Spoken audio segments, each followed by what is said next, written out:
Hi, my name's Philip. I'm with Mcallen Valley Roofing. Today we're looking at a shingle roof, but there's some leaking. And why is it happening? We're going to find out. Why is it coming into the house and into the floor and making that floor all soppy and wet? Let's find out.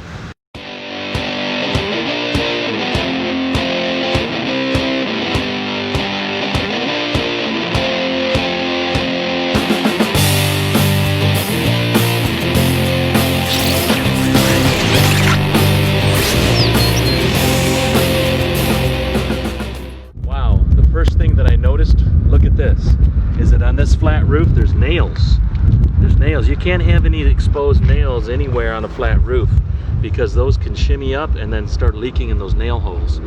The second thing is that when you have a modified bitumen, that's this flat roof rolled material, it needs to go up under the shingles 18 inches. So these, if we're going to replace just this, these 2 or 3 rows need to come up, be replaced. Put this system up under here 18 inches.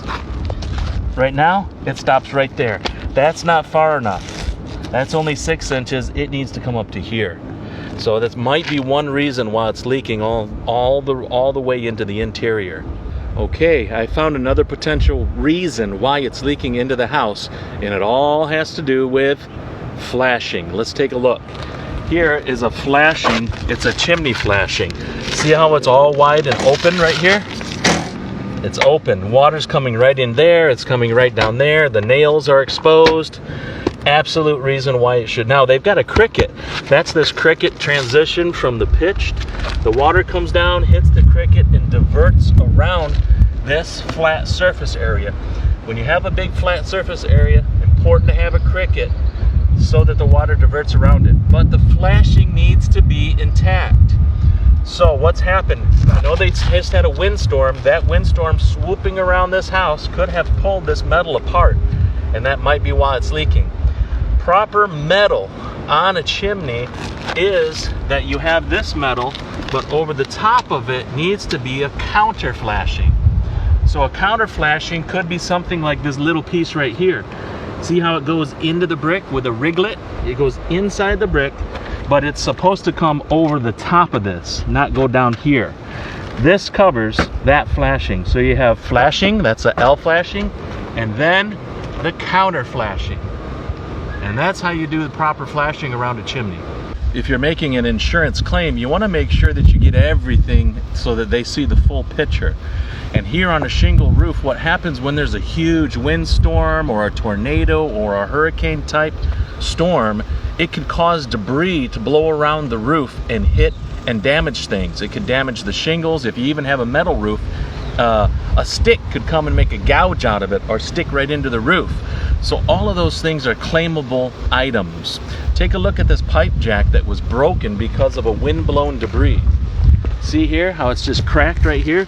Now this entire pipe needs to be replaced. At least there needs to be an extension from the attic and then out through the roof. That's part of the claim. You can see that it's a clean break, and then it recently happened because there's no dust or dirt on that break. So that happened during the windstorm. Would if something got down into the pipe. We don't know that until that pipe gets out of there. So make sure to claim everything you can for your insurance to take care of those items, or it could cause more problems in the future. Make sure that when you are on your roof to be careful. There might be some weak spots you might not be aware of. So walk softly and slowly and watch out. You can't see them necessarily.